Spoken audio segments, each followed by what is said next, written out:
At dito sa video na to mga pre, si Alpha ang tinarget ko. Kasi kunti lang kanyang buhay. Kaya hindi ko na pinalampas pa. Kaya hindi ko na pinawi sa base nila. Dito mga pre, hindi ko napansin na may lord pala sila. Kaya agad akong umuwi. Buti na lang, nakawat pa ako. Muntikan yung nabasag ang base namin. Dito sa part na to mga pre, mapupusahan ako. Kaso nakita pala ako ng kalaban. Hindi ko alam, inaabangan na pala ako.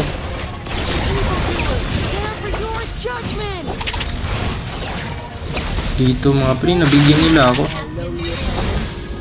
Kita nyo naman paano kasakit ng damage ko. Dito sa part na to mga pre, nakita ko naglo-lord ang kalaban.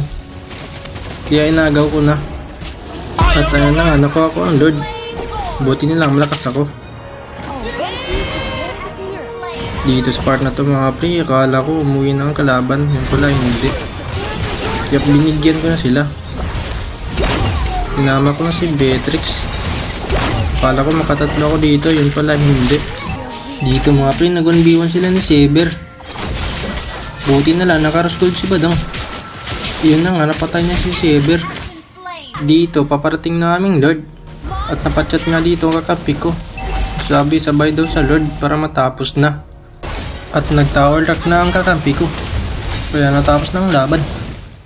Di na lang, nakambak pa namin. At maraming salamat sa inyo.